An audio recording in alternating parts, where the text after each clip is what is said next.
There is a moment most people know well. The moment when everything hits at once. The pressure at work becomes unbearable. A relationship breaks down. The plan you believed in stops working. The ground beneath you shifts, and suddenly nothing feels stable anymore. In that moment, most people do one of two things. They panic. Or they shut down completely. But there is a third option. And the people who have found it are the ones who seem impossibly calm when everything around them is falling apart. Not because their life is easier. Not because they feel nothing. But because they have built something inside themselves that chaos simply cannot reach. This is the unbreakable mind. And it is not something you are born with. It is something you build. Let's begin. Chapter 1. The storm is not the problem. Most people believe that staying calm is about avoiding difficult situations. If life would just settle down, they tell themselves, they could finally feel at peace. If the relationship was easier. If the job was less stressful. If people would just behave differently. But here is what that thinking gets wrong. The storm is never going away. Life does not reach a point where the pressure disappears and everything becomes smooth and manageable. Challenges do not stop arriving. Difficult people do not suddenly become easy. Uncertainty does not resolve itself into clarity. This is not pessimism. This is simply the nature of being alive. The problem was never the storm. The problem is that nobody taught you how to stand in it. Think about two people facing the exact same difficult situation. The same financial pressure. The same relationship conflict. The same professional setback. One of them spirals. The other moves through it with a steadiness that looks almost unfair from the outside. The difference is not luck. It is not that one person has fewer feelings than the other. It is that one person has developed an internal foundation that does not depend on external conditions being comfortable before they can function. That foundation is available to you. But it requires you to stop waiting for the storm to pass and start learning how to stand in it instead. You have a choice. Wait for calm to arrive from the outside, or build it from the inside. The second option is the only one that actually works. Chapter 2. Why your mind works against you. Here is something important to understand. When things fall apart, your brain is not trying to hurt you. It is trying to protect you. But the way it goes about that protection creates more problems than it solves. When you perceive a threat, your nervous system activates a stress response. Your heart rate rises. Your breathing shortens. Your thinking narrows to focus entirely on the perceived danger. This response was designed for physical survival. For running from predators. For immediate, life or death situations. But your brain cannot distinguish between a lion chasing you and an email from your boss that you are afraid to open. To your nervous system, both feel like emergencies. Both trigger the same cascade of stress hormones. Both narrow your thinking at exactly the moment when you need it to be broadest. This is why you say things you regret during arguments. This is why you make poor decisions under pressure. This is why you freeze when you most need to act. It is not weakness. It is biology working against the complexity of modern life. But here is the good news. You can train your nervous system to respond differently. Not by eliminating the stress response. That is not possible and not desirable. But by shortening the time between activation and recovery. By building the capacity to notice when you have been triggered and return to a grounded state faster than you used to. That's the key. Calm is not the absence of a stress response. It is the speed of your recovery from one. Every time you practice returning to calm after being triggered, you are strengthening a neural pathway. You are literally rewiring your brain to handle pressure more effectively. And over time, what used to destabilize you for hours starts to shake you for only minutes. And what shook you for minutes eventually barely moves you at all. Chapter 3. The 3 Tools of the Unbreakable Mind. Building an unbreakable mind is not about thinking positive thoughts or pretending everything is fine.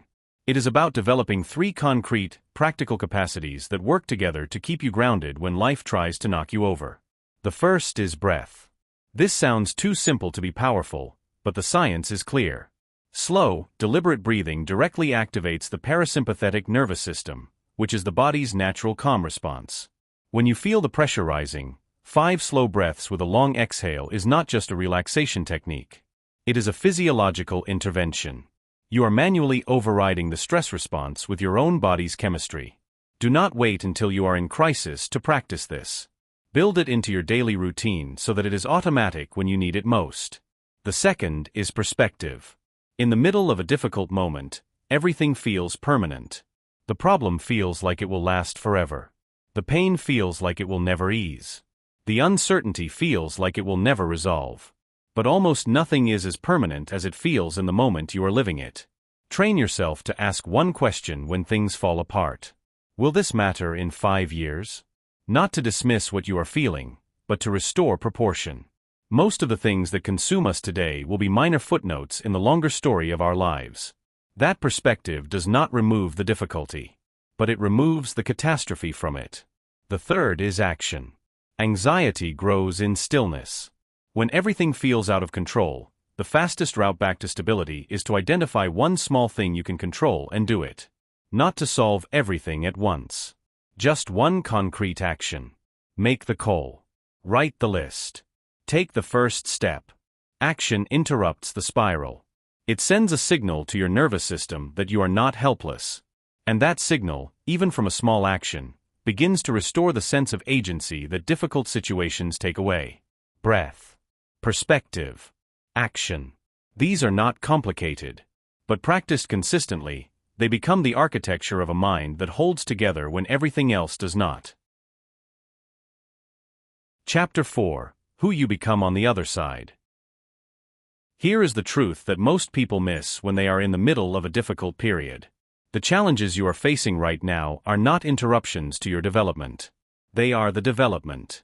Every time you choose calm over panic, you become someone who is capable of calm. Every time you find your footing when the ground shifts, you become someone with better footing. Every time you move through something you thought would break you, you build a layer of evidence that you are stronger than you believed. The unbreakable mind is not built in comfortable moments. It is built in exactly the moments you are trying to survive right now. This does not mean you should be grateful for pain or pretend difficulty is easy. It means you can stop resisting the truth that hard things are part of the path, not a detour from it. And when you stop fighting that truth, something shifts. The difficulty does not disappear, but your relationship to it changes. You move through it differently, with more steadiness, with more trust in your own ability to handle what comes. That is what the unbreakable mind actually is. Not a person who feels nothing. A person who has learned to trust themselves completely in the middle of feeling everything. You are already building it. Every hard moment you have moved through has contributed to it. The question is whether you are going to keep building it with intention from this point forward. You have a choice. You always have a choice. And the choice is simply this. Trust the process. Do the work. Stay in the storm long enough to discover that it cannot break you. That's it. The storm is not going away, but you are getting stronger. Every breath you take with intention is building your foundation. Every moment you choose perspective over panic is expanding your capacity. Every action you take when everything feels out of control is proving to yourself that you are not helpless. The unbreakable mind is not reserved for special people. It is built by ordinary people who decide, quietly and consistently, to keep going when going is hard. Here is your challenge. The next time something falls apart, do not ask why this is happening to you. Ask what this is building in you. Because on the other side of every storm is a version of yourself that could not have existed without it. Stay calm. Stay grounded. Keep building. Thank you for listening to Akor Minds. If this helped you, subscribe for more and share it with someone who needs it today.